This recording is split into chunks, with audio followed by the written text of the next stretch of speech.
विश्व का कल्याण कोई नहीं कहता, सनातन धर्म कहता। इसलिए तो धर्म सनातन धर्म सर्वोपरि है। मीरा कहती हैं, मां ये मस्तक तो तब नवेगा जब श्री गिरधर गोपाल होंगे। सासू मां नाराज हो गई और मीरा का दो टूक जवाब सुनकर के खिसे आ गई। मन ही मन जल भुन करके मीरा की सासू अपने पति के पास गई और कहा, ये बहू मेरे किसी काम की नहीं है, इसने मेरी बात नहीं मानी, ये मेरे किसी काम की नहीं है। और जोर जोर से सांसें लेकर के सिसकने लगी। राणा को बड़ा क्रोध आया, मीरा को मारना चाहा तो किसी ने कहा कि स्त्री को मारोगे तो अपयश फैलेगा, मारो मत, कोई और उपाय करो। मीरा को राजभवन में नहीं रखा गया, पता है कहां रखा भैया? सुनो कान खोलकर। मीरा को एक छोटे से अलग स्थान में रख दिया। मीरा तो अब और बड़ी प्रसन्न, श्री गिरधर लाल जी के गीत गाती मीरा, दिन रात लाड़ लड़ाती ठाकुर जी के लिए, दिन रात श्री गिरधर लाल जी की पूजा करती। श्याम सुंदर से मिलने की उत्कंठा इतनी मीरा में बढ़ गई, इतनी बढ़ गई कि उन्हें संतों का संग ही अच्छा लगने लगा। मीरा बैठी संतों के संग, रंगी मोहन के रंग। मीरा संतों के संग बैठ करके माधव के रंग में रंग गई। देखो भैया, किसी ने ठीक कहा, जिनकी लगन जगदीश से लग जाती है वे जगत के काम नहीं रहते, संसार के काम के नहीं रहते। और मीरा की लगन गोविंद से लग गई। किसी ने कहा कि मीरा को छोटा सा स्थान है, तो राणा ने, जो वहां के राजा थे मीरा के ससुर, उन्होंने मीरा के लिए एक दूसरा महल देखा। वो उनका ही महल था, राणा का, इनके पूर्वजों ने उसे छोड़ दिया था। क्यों? क्योंकि वहां पर प्रेत रहते थे। उस महल में जो भी निवास करता था, धन की हानि तन की हानि होती थी। जानबूझकर मीरा को उसी महल में निवास दे दिया ताकि ये प्रेतों के चक्कर में मर जावे और अपयश भी ना होवे और ऐसी विचित्र बहू से छुटकारा भी हो जावे। मीरा प्रेतों के महल में रहने लगी, लेकिन भक्त की तो अपनी आदत होती है। मीरा ने ठाकुर जी के चरणों का चरणामृत लिया और पूरे महल में छिड़क दिया। भैया, उस चरणामृत का ऐसा प्रताप हुआ, जितने प्रेत थे सब मुक्त होकर के भगवान के धाम को चले गए। वो प्रेत और कोई नहीं, ना ना ना ना, वो प्रेत कोई और नहीं, राणा के पूर्वज पुरखा ही प्रेत बन करके परेशान कर रहे थे। अब तो मीरा बड़ी प्रसन्न है। राणा जी को पता लगा कि वो नहीं मरी। अब तो इतने हैरान हो गए राणा जी। एक दिन राणा ने मीरा को मारने के लिए जहर भेजा दूध में। एक ब्राह्मण को बुलाकर कहा, हे धराओ पंडित जी, ये प्याला लो और जाकर के मीरा को दे देना। मीराबाई पूछे कि इसमें क्या है, तो उनसे कह देना ठाकुर जी का चरणामृत है।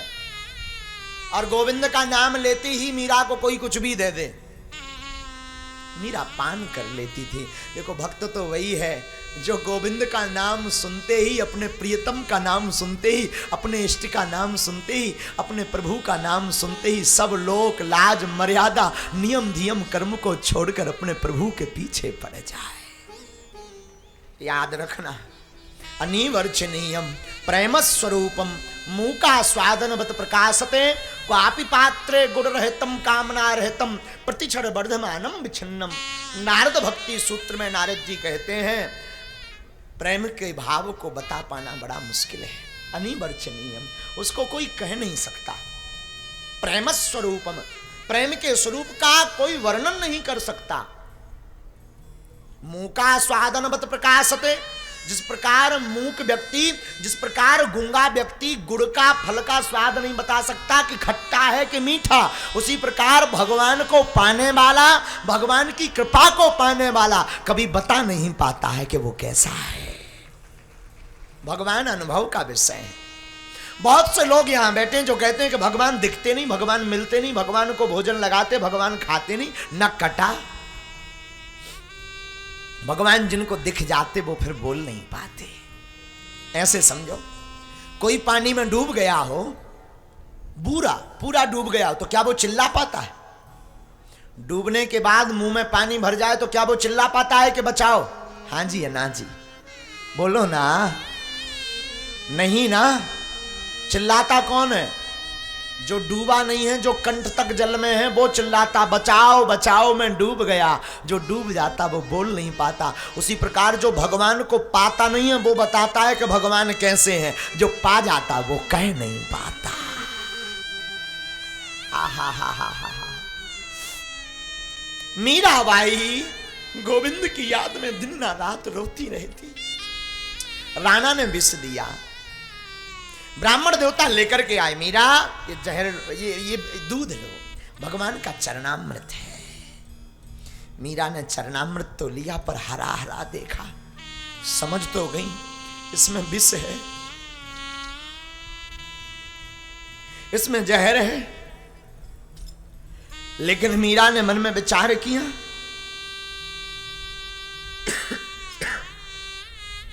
कि इसे फेंकना नहीं है, इसको एक तरफ नहीं करना है। ठाकुर जी का जब चरणामृत है तो ठाकुर जी की ही कोई लीला है। ब्राह्मण ने समझाया, मीरा मानो, तुम इससे मत पियो, हम राजा को कह देंगे कि उन्होंने पी लिया, या कह देंगे कि गिर गया, हम झूठ बोल देंगे। मीरा ने कहा नहीं, तुम झूठ क्यों बोलोगे? जब हमारे प्रियतम हमारे श्री गिरधर लाल ने हम पर कृपा की तो तुम क्यों झूठ बोलोगे? अब वो विष का प्याला लिया, गोविंद की तरफ मीरा ने निहारा और निहार करके पूरे विष के प्याला को मीरा पी गई। पीसो तो ठीक है, मीरा का बाल बांका नहीं हुआ। और हमने सुना है कि गिरधर लाल जी के मुख से फंसू कर निकल गया। गिरधर लाल ठाकुर जी के मुख से वो विष का झाग निकल पड़ा।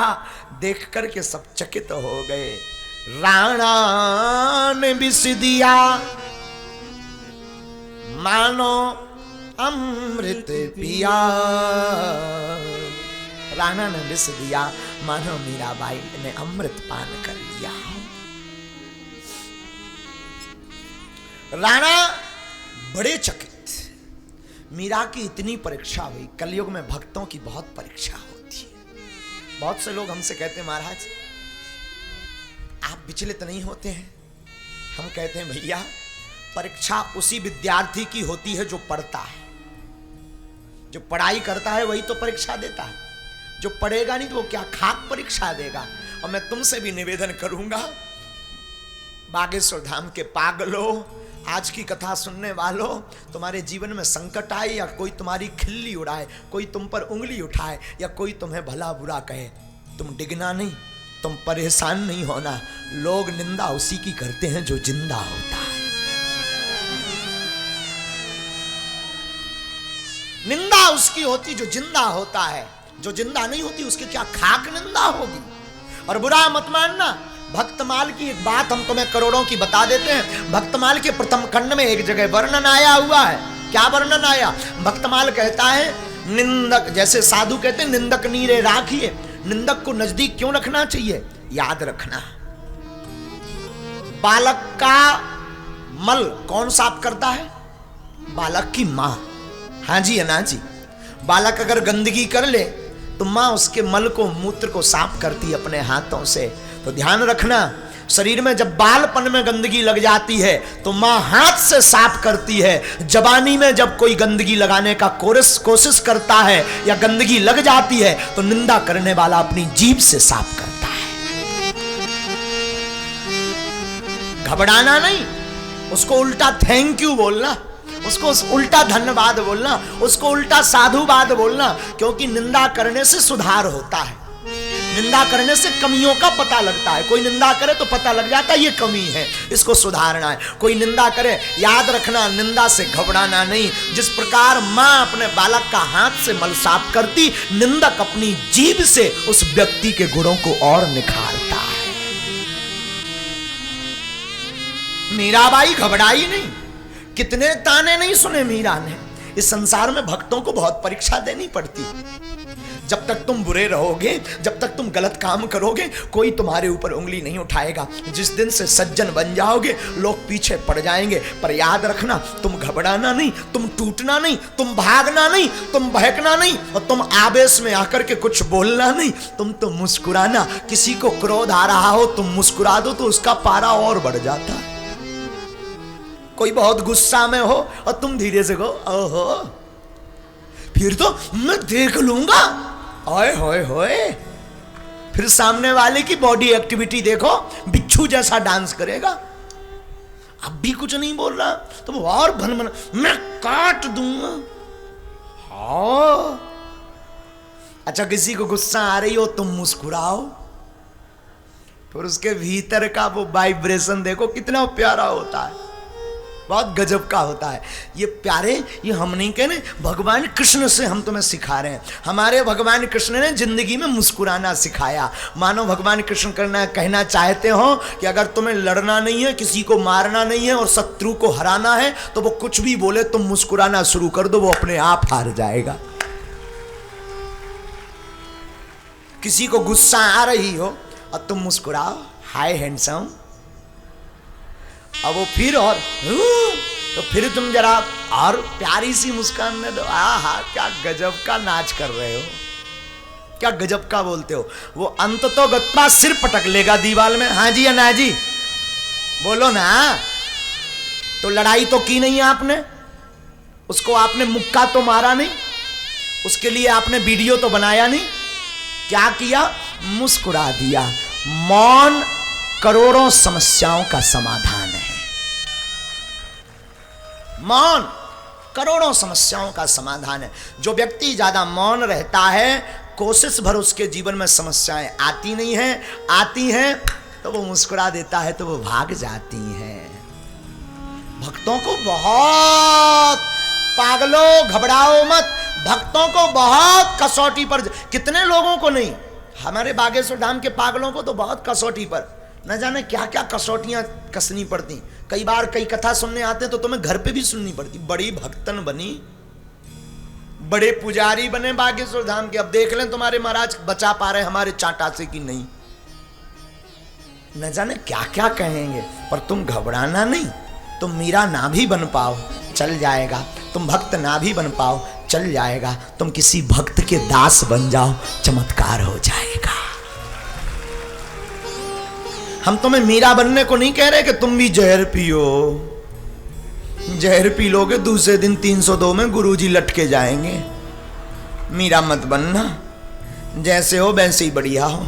ना ना ना, मीरा नहीं बनना, मीरा के किसी भक्त का। हम एक आज हम पत्रकार को बोल रहे थे, भैया कोई सनातन का काम कर रहा, तुम उसकी अगर बुराई नहीं कर सकते ना, उसके बगल में तुम खड़े नहीं हो सकते ना, तो उसके पीछे खड़े हो जाओ।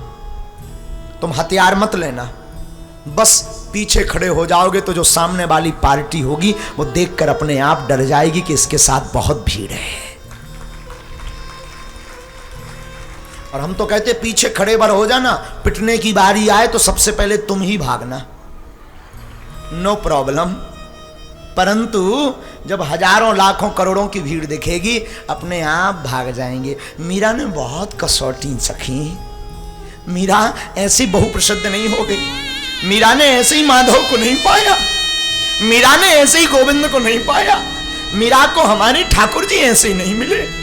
मीरा ने बहुत कसौटी पर अपने आप को कसा प्यारे, बहुत बहुत बहुत। एक बार मीरा के घर एक कामी पुरुष आया, कामी, साधु का भेष बनाकर। उसने कहा कि मीरा मैंने सुना तुम संतों की बड़ी सेवा करती। मीरा कही हाँ। पता है आपको, मीरा कोई बद सुंदर नहीं थी। मीरा इतनी सुंदर थी, इतनी सुंदर थी कि जो देखता था वो बावरा हो जाता था। मीरा के पास वो कामी साधु का वेश धारण करके आया और कहता है कि हमको श्री गिरधर लाल जी ने आज्ञा दी है कि मीरा के साथ अंग संग करो। मीरा बोली हो कोई दिक्कत नहीं महाराज, आप बैठिए, भोजन पाइए। मीरा ने अपने हाथों से उस छलकपटी साधु को प्रसाद पवाया। मीरा सब जानती थी ये कामी है, ये वासना युक्त है, ये कपटी है। लेकिन जहां उसने नाम लिया कि गिरधर लाल जी ने कहा, मीरा प्रसाद पाई है महाराज, प्रसाद पवाया। आपको गिरधर लाल जी ने क्या कहा, अंग संग करो। ठीक है महाराज, मुझे कोई दिक्कत नहीं। मीरा ने 2 बिस्तर लिए, साधुओं के बीच में एक बिस्तर अपना लगाया और बगल में उस साधु का बिस्तर लगाया और बीच साधुओं में पुकार करके मीरा ने कहा, महाराज आपसे जो ठाकुर जी ने कहा था कि अंग संग करो, आओ मेरे साथ शयन करो। उस साधु की जवान लड़खड़ा गई, मुंह नीचे हो गया, लज्जित हो गया, मीरा के चरणों में गिर पड़ा। इतनी कसौटियों से मीराबाई गुजरी, कितना नहीं मीरा ने झेला। राणा क्रोधित हो गए। राणा ने एक दिन मीरा को मारने के लिए एक सांप भेजा। सांप, एक टोकरी में सांप को, काले नाग को बंद किया। कहा जाओ जा करके मीरा से कहना कि सालिग्राम भगवान है। एक सेवक सांप की टोकरी लेकर के डरते डरते आया, मीरा के हाथ में दिया। कहा इसमें तुम्हारे यहां राजा है। राजा ने कहा कि इसमें सालिग्राम है। हो सालिग्राम जी है। मीरा गदगद हो गई। मीरा ने टोकरी ली और ऊपर सिर पर रखी, अपने गिरधर लाल जी की तरफ देख करके कहती, और सेवा करने की आज्ञा है क्या आपकी? और मीरा ने टोकरी उठाई और जैसे ही मीरा ने वो टोकरी उठाई, फनफनाता हुआ नाग खड़ा हुआ। मीरा प्रणाम करने लगी। हमने आज तक बटैया वाले तो सालिग्राम बहुत देखे थे, फूसने वाला सालिग्राम पहली बार देखा। और जैसे इतना कहा तो वो नाग भी सालिग्राम बन गया। सालिग्राम बनकर के प्रकट हो गया। अब तो जय जय होने लगी। एक दिन मीरा के पति भोजराज, मीरा रोज नृत्य करती थी गिरधर लाल के सामने, रोज संतों का संग करती थी, रोज नाचती थी मीरा।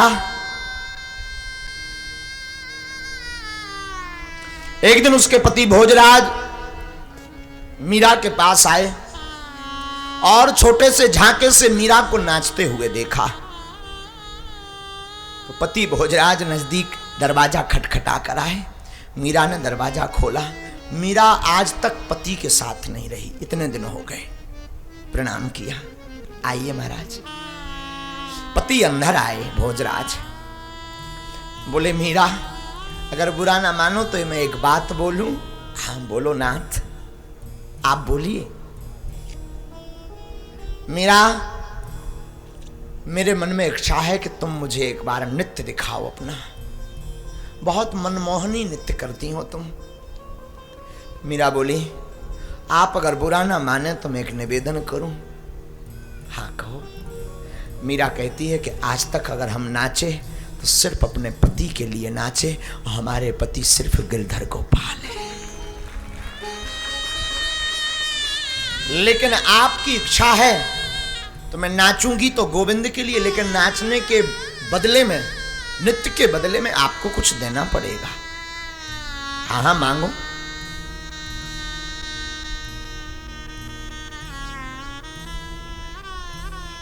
मीरा के पति को लगा कि ये धन दौलत मांगेगी, अलग से महल मांगेगी, और क्या मांगेगी। वचन दे दिया, त्रिवाचा हरा ली। मीरा ने झूम झूम कर नृत्य किया गोविंद के सामने, गिरधर लाल के सामने झूम झूम कर नृत्य किया। महाराजा भोज, राजा भोज मीरा के पति बड़े द्रवीभूत हो गए, नृत्य देख करके आनंदित हो गए, गदगद हो गए। बाद में जब नृत्य विराम हुआ तो राजा भोज ने ताली बजाते हुए कहा, मीरा मांगो मांगो। मीरा कहती है, नाथ आपसे मैं निवेदन करूं मेरे पति, मेरे नाथ, मेरे स्वामी श्री गिरधर गोपाल हैं। मैं आपसे एक ही बात मांगना चाहती हूं कि आज से हमेशा के लिए अपना मन मुझसे हटा लो, आप दूसरा विवाह कर लो, आप दूसरी शादी कर लो, क्योंकि मुझे तो सिर्फ गोविंद के चरणों में रहना है। और मीरा के पति ने ये बात सुनी तो भावुक बात सुनकर के आंसू गिरने लगे। और मीरा की तरफ हाथ जोड़कर बोले, आज तक हमने बहुत भक्तिनी देखी, पर ऐसी भक्तिनी नहीं देखी। धन्य है तू, धन्य है तू, धन्य है तू। और मूर्छा खाकर के जमीन पर गिर पड़े। जमीन पर गिरे तो मीरा की ननंद का नाम था उदाबाई। उदाबाई आ गई, उसने शोरगुल मचा दिया। ये भाभी बड़ी राक्षसनी है, इसने मेरे भैया को मार दिया, मेरे भैया को मार दिया। कुछ देर बाद जब भोजराज की मूर्छा खुली तो सभी परिवार वालों से प्रार्थना की, एक काम करना, आज के बाद कोई भी मीरा को मत सताना। मीरा कोई साधारण नहीं है, मीरा तो गिरधर गोपाल की है। मीरा की भी आंखों में आंसू आ गए और अपने गिरधर गोपाल की तरफ देखती हुई मीरा ठाकुर जी के गीत गाने लगी, ठाकुर जी को ध्याने लगी। हमने सुना है कुछ दिनों बाद मीरा के पति की मृत्यु हो गई। मीरा के पति मर गए।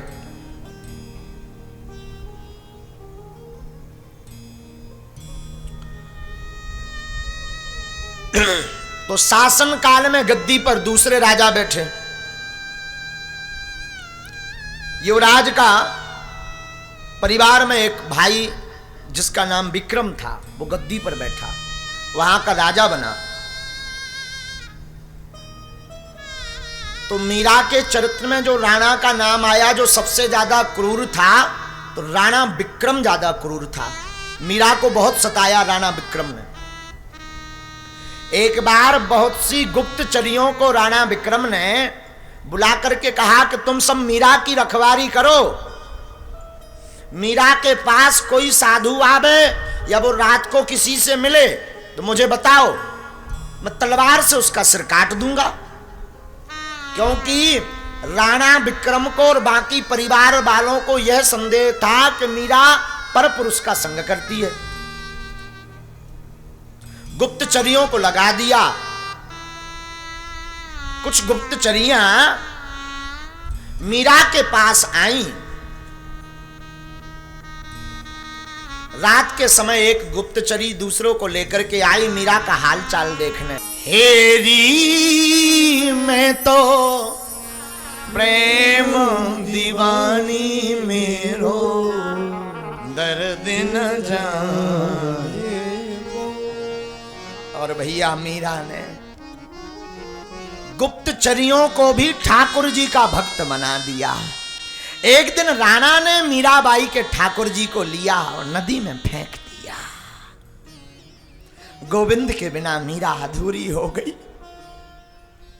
गोविंद के बिना मीरा रोने लगी और उसने भी नदी में छलांग मार दी। और नदी में छलांग मारी और मार करके मीरा जैसे ही कूदी तो ठाकुर जी स्वयं आकर के गिरधर गोपाल मीरा के सीने से जाकर लिपट गए।